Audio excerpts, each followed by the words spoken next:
आज हम एक ऐसे व्यक्ति की कहानी सुनाने जा रहे हैं जिसकी जिंदगी से बड़ी कोई फिल्म नहीं हो सकती। एक ऐसा इंसान जो गांव में भैंस चराता था, जिसे बड़े घरों के लड़के छेड़ते थे, मारते थे, जिसके पास पहनने के लिए ढंग से कपड़े नहीं थे। वही लड़का एक दिन बिहार का मुख्यमंत्री बना। लेकिन दोस्तों, एक कहानी सिर्फ सफलता की नहीं है, एक कहानी है उन रास्तों की, उन फैसलों की, उन समझौतों की जो इस यात्रा में हुए। जी हाँ, आज हम बात करेंगे लालू प्रसाद यादव की। 11 जून 1948 बिहार के गोपालगंज जिले में बसे एक छोटे से गांव फुलवारिया में एक बच्चे का जन्म हुआ। पिता का नाम था कुंदन राय और माता का नाम मर्चिया देवी। ये 6 बेटों में से 5वें बेटे थे। समझिए कि कैसा था वो घर। एक गरीब किसान परिवार जिसके पास खाने के लिए भी लाले थे। लालू को अपनी असली जन्म तिथि तक नहीं पता थी, क्योंकि गांव में कोई रजिस्टर रखा नहीं जाता था। बाद में स्कूल में कागजात में जो तारीख लिख दी गई वही उनकी जन्म तिथि बन गई। लालू का बचपन अत्यंत गरीबी में बीता। छोटे से लालू को भी गांव में भैंस चरानी पड़ती थी। सुबह उठते ही वो अपनी माँ के साथ दूध बेचने जाते थे। लेकिन दोस्तों, यहीं से शुरू होती है वो कहानी जो लालू के दिमाग में जिंदगी भर रही।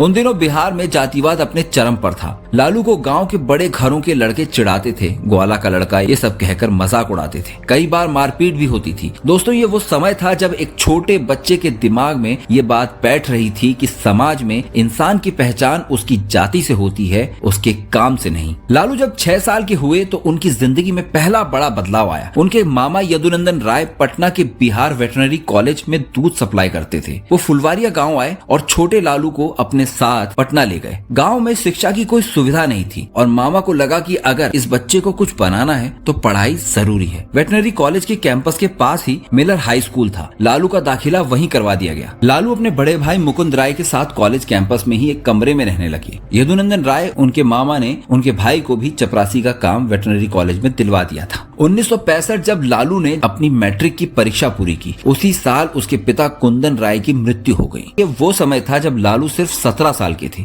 घर पर माँ और भाई थे, लेकिन गरीबी और गहरी हो गई थी। लेकिन लालू ने हार नहीं मानी। मैट्रिक के बाद लालू ने पटना यूनिवर्सिटी के बीएन कॉलेज में दाखिला लिया। उन्होंने पॉलिटिकल साइंस में बीए की पढ़ाई की। 1970 में पढ़ाई पूरी करने के बाद लालू को बिहार वेटरनरी कॉलेज में क्लर्क की जॉब मिल गई। वही कॉलेज जहां उनके बड़े भाई चपरासी का काम करते थे। महीने की तनख्वाह मिलती थी और घर चलाना आसान हो गया था। लेकिन यहाँ लालू का मन नौकरी में नहीं लग रहा था। उनके अंदर राजनीति का कीड़ा कुलबुला रहा था। कॉलेज में रहते हुए उन्होंने छात्र राजनीति देखी थी। जयप्रकाश नारायण के आंदोलन की आवाजें सुनी थी और समझ गए थे कि असली ताकत राजनीति में है। 1970 में ही Lalu Patna university students union PUSU के जनरल सेक्रेटरी बन गए। छात्र नेता के रूप में उनका नाम पटना में चर्चा का विषय बनने लगा। लेकिन असली दांव था 1973 का चुनाव। 1973 बैकडेटेड एडमिशन का खेल। अब यहाँ बात करते हैं एक ऐसे घोटाले की जिसने लालू की किस्मत बदल दी। चारा घोटाला से भी बहुत पहले का घोटाला। 1973 में पटना यूनिवर्सिटी स्टूडेंट्स यूनियन के अध्यक्ष पद के लिए चुनाव होने वाला था। उन दिनों कांग्रेस का वर्चस्व था, छात्र राजनीति में भी। लेकिन गैर कांग्रेसी ताकतें, समाजवादी, जनसंघ, कम्युनिस्ट सब मिलकर कांग्रेस को हराना चाहते थे और उन्हें चाहिए था कि एक पिछड़ी जाति का ऊर्जावान, विश्वसनीय उम्मीदवार सभी पिछड़ी जातियों के वोट खींच सके, जो दलितों से भी जुड़ सके। और नाम आया लालू प्रसाद यादव का। लेकिन एक बड़ी समस्या थी। लालू छात्र नहीं थे, वो थे वेटरनरी कॉलेज में क्लर्क और PUSU अध्यक्ष सिर्फ रजिस्टर्ड स्टूडेंट ही बन सकता था।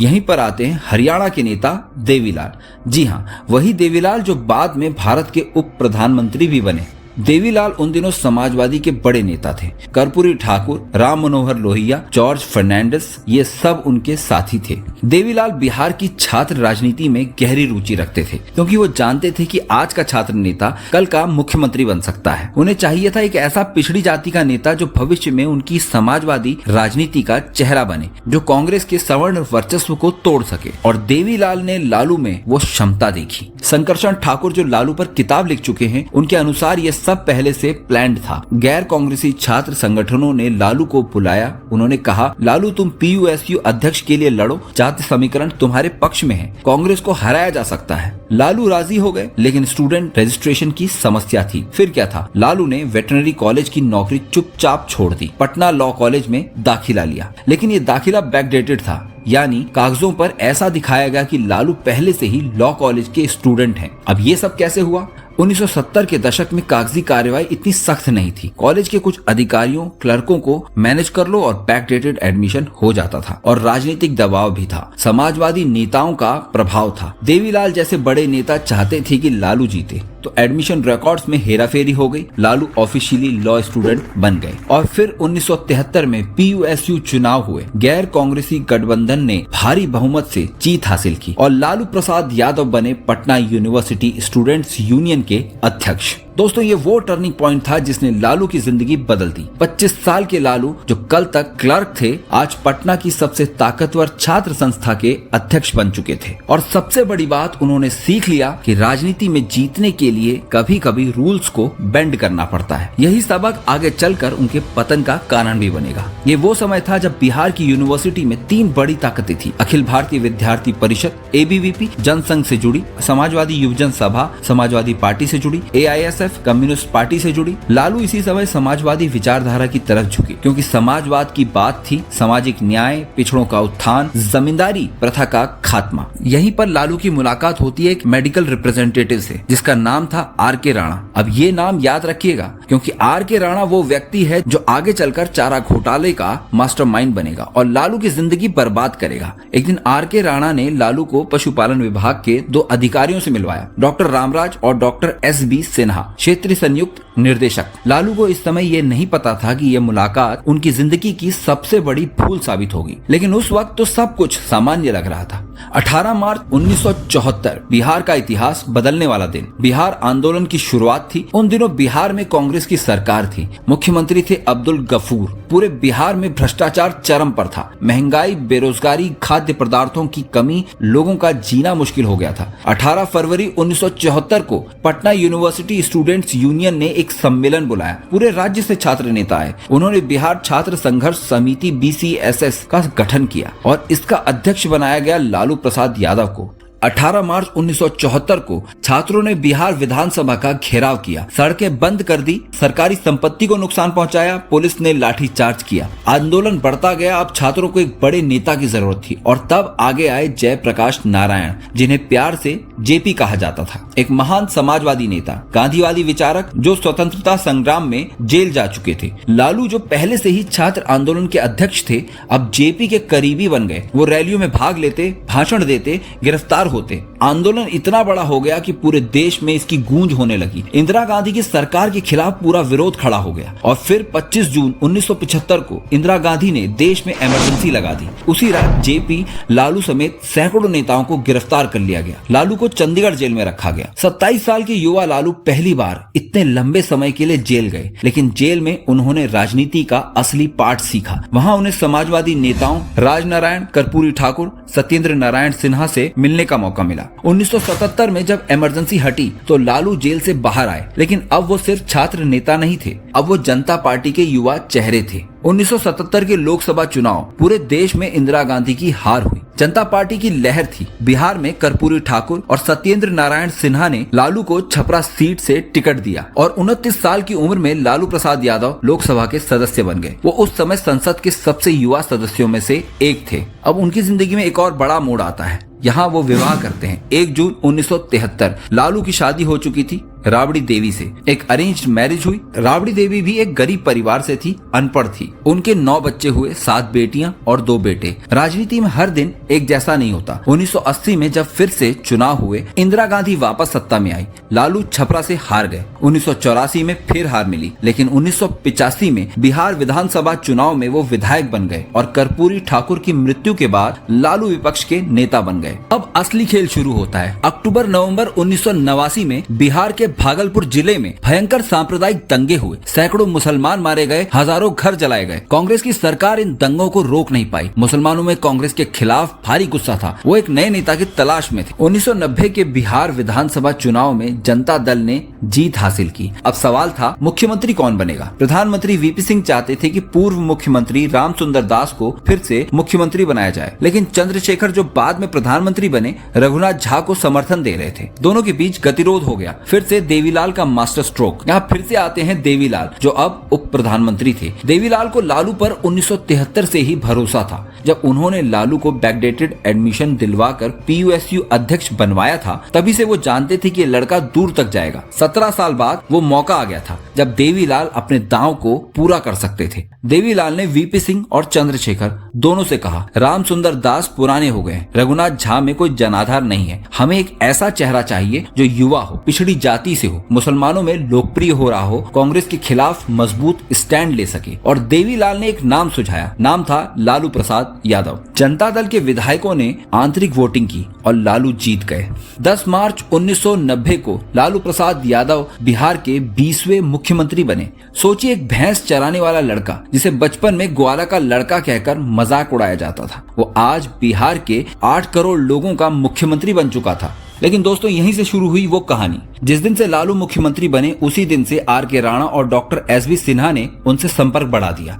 कहा जाता है कि लालू को मुख्यमंत्री बनाने में आर.के. राणा ने बहुत पैसा खर्च किया था। विधायकों को घूस देने में, जनता दल के नेताओं को खरीदने में। वो पैसा कहां से आया? पशुपालन विभाग से। जो पैसा भैंसों के लिए चारा खरीदने में लिया था, वो पैसा लालू के चुनाव में इस्तेमाल हुआ और अब आर.के. राणा को बदला चाहिए था। यहीं से शुरू होता है चारा घोटाला। पशुपालन विभाग घोटाले का अड्डा। बिहार में पशुपालन विभाग, एनिमल हस्बेंड्री डिपार्टमेंट, सरकार का एक छोटा विभाग था। इसका काम था गाय, भैंस, बकरी, सुअर के लिए चारा, दवाइयां, उपकरण इत्यादि खरीदना। हर साल सरकार इस विभाग को बजट देती थी और विभाग अलग अलग जिलों की ट्रेजरी से पैसे निकालता था। अब ये घोटाला कैसे हुआ? फर्जी कंपनियां बनाई गई जो असल में कागजों पर थी ही नहीं। इन कंपनियों के नाम से नकली बिल बनाए गए। बिल में लिखा गया, इतने टन चारा खरीदा, इतनी दवाइयां खरीदी। ट्रेजरी अधिकारियों ने बिना चेक किए पैसे दे दिए। पैसा निकलते ही राजनेताओं, अधिकारियों, ठेकेदारों में पैसा बांट दिया गया। घोटाला था 950 करोड़ रुपए का। लेकिन असली बात यह है कि यह घोटाला सिर्फ लालू के समय में नहीं हुआ, ये 1978 से चल रहा था, यानी करीब 18 से 20 साल से।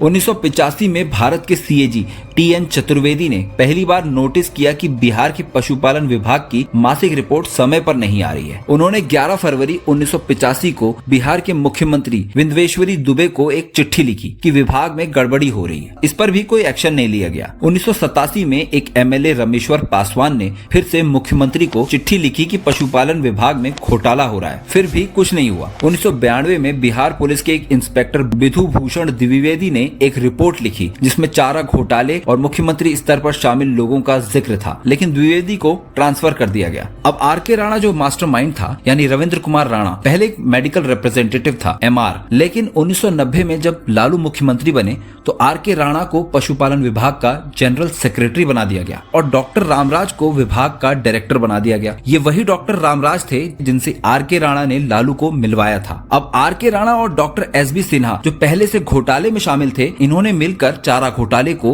और बड़ा किया। इन्होंने फर्जी कंपनियां और ज्यादा बढ़ा दी। विभाग के सभी ईमानदार अधिकारियों को या तो ट्रांसफर कर दिया गया या खरीद लिया गया। ट्रेजरी अधिकारियों को घूस देकर साथ मिला लिया गया। नकली बिलों की बाढ़ आ गई। घोटाले का नेटवर्क कैसे काम करता था? लेवल 1 ये था कि फर्जी कंपनियां थी, जलेश्वर एंटरप्राइजेस, अनिमेश एंटरप्राइजेस, बहादुर इंडस्ट्रीज, प्रेम पाउल्ट्री फार्म, ये सब कागजी कंपनियां थी। इनका कोई ऑफिस नहीं, गोदाम नहीं, ट्रक नहीं, बस एक पैन कार्ड और बैंक अकाउंट। लेवल 2 पे आती है सरकारी अधिकारी, doctor Ramraj, director animal husbandry के, doctor S.B.. Sinha, Mahesh Prasad, joint director. ये लोग फर्जी बिल बनाते थे और खुद ही उन्हें अप्रूव कर देते थे। Treasury officer Bakshi Prasad Singh, Devendra Kumar Singh, treasury officer बंका, ये लोग बिना किसी सवाल के पैसे निकाल देते थे। लेवल 4 था पैसा निकलने के बाद तुरंत कैश किया जाता था। फिर वो पैसा लेवल 5 यानी बंटवारा आर.के. राणा को, लालू प्रसाद यादव को, जगन्नाथ मिश्रा पूर्व सीएम को, अन्य मंत्रियों और विधायकों को दिया जाता था। अब बात करते हैं घोटाला कैसे पकड़ा गया। 1996 को पटना हाई कोर्ट में एक पीआईएल यानी जनहित याचिका दायर की गई। कोर्ट ने सीबीआई को जांच करने का आदेश दिया। पटना हाई कोर्ट के चीफ जस्टिस उन्होंने कहा, ये मामला सिर्फ चारे का नहीं है, ये बिहार के खजाने को खाली करने का मामला भी है। सीबीआई ने तुरंत रेड मारी और जो चीजें मिली वो चौंका देने वाली थी। करोड़ों रुपए कैश, 50 से ज्यादा बैंक अकाउंट्स की डिटेल्स, फर्जी बिलों की कॉपी कॉपियां, नकली स्टैम्प पेपर्स, सरकारी अधिकारियों के नाम और पते, और सबसे बड़ी बात एक डायरी जिसमें किसे कितना पैसा मिला इसका पूरा हिसाब था। अब जब घोटाला सामने आया तो लालू ने क्या किया? पहले तो इनकार किया, मैं कुछ नहीं जानता। फिर जातिवाद का कार्ड खेला, ये फॉरवर्ड कास्ट की साजिश है। फिर बिहार को अलग करने की साजिश बताया। जुलाई 1997 में लालू ने विधानसभा में 1 घंटे का भाषण दिया। उन्होंने कहा, मुझे फंसाया जा रहा है, मैं यादव समाज का प्रतिनिधित्व करता हूँ, इसलिए सवर्ण लोग मुझे हटाना चाहते हैं। 25 जुलाई 1997 गवर्नर ने लालू को मुख्यमंत्री पद से इस्तीफा देने का निर्देश दिया। लालू चुप बैठने वाले नहीं थे, उन्होंने एक मास्टर स्ट्रोक खेला। उन्होंने अपनी पत्नी राबड़ी देवी को नया मुख्यमंत्री बना दिया। राबड़ी देवी जो अनपढ़ थी, जिन्होंने कभी राजनीति नहीं की थी, वो बिहार की मुख्यमंत्री बन गई और असल में लालू ही सब कुछ चला रहे थे। उन्होंने खुद को राष्ट्रीय जनता दल यानी आरजेडी का अध्यक्ष बना लिया। ये था प्रॉक्सी रूल, पत्नी के नाम पर राज। सीबीआई ने कुल 64 मामले दर्ज किए चारा घोटाले से जुड़े। 23 सितंबर 2013 को विशेष सीबीआई कोर्ट ने लालू प्रसाद यादव को 5 साल की सजा सुनाई। उन्हें भागलपुर केस में भी दोषी पाया गया 37 लाख की धोखाधड़ी के लिए। फिर 23 सितंबर 2017 को 2 और केसों में दोषी पाया गया। कुल मिलाकर 5 साल की सजा, 60 लाख का जुर्माना, रांची की बिरसा मुंडा जेल में कैद। 2018 में लालू को किडनी की बीमारी हो गई। वो एम्स, दिल्ली और सिंगापुर में इलाज कराने गए। कई बार पैरोल पर बाहर आए, कई बार जमानत मिली। अप्रैल 2021 में झारखंड हाई कोर्ट ने उन्हें जमानत दे दी। आज भी वो राजनीतिक रूप से सक्रिय हैं। 2024 के लोकसभा चुनाव में उनकी पार्टी आरजेडी ने महागठबंधन के साथ चुनाव लड़ा। क्या लालू वाकई दोषी थे? हो सकता है लालू ने सीधे घोटाले में हिस्सा नहीं लिया हो, लेकिन उन्हें पता जरूर था कि क्या हो रहा है और उन्होंने चुप रहकर समर्थन दिया। ये भी सच है कि पिछली सरकारों के समय भी घोटाला हो रहा था, लेकिन लालू के समय में ये सबसे ज्यादा बड़ा। लालू प्रसाद एक विवादास्पद नेता रहे हैं। सामाजिक न्याय, लालू ने पिछड़ी जातियों और दलितों को राजनीतिक शक्ति दी। मुसलमान यादव गठबंधन, मुसलमानों को सुरक्षा का एहसास दिया। जातिवाद के खिलाफ आवाज, सवर्ण वर्चस्व को चुनौती दी। किसान और गरीबों का हीरो आम लोगों से जुड़े रहे। नकारात्मक अगर पहलू देखा जाए, भ्रष्टाचार, चारा घोटाला बिहार के इतिहास का सबसे बड़ा घोटाला। जंगल राज, उनके समय में अपराध चरम पर था। अपहरण, हत्या,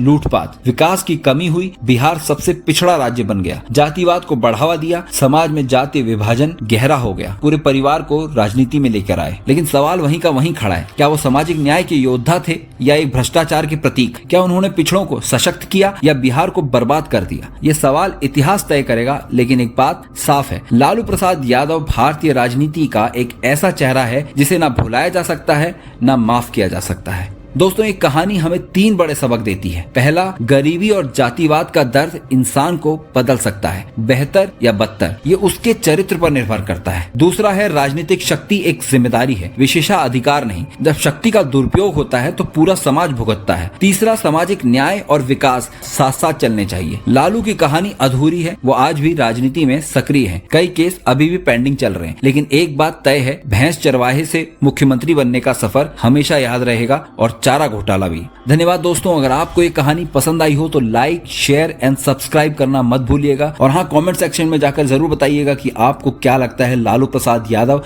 हीरो थे या विलेन। जय हिंद।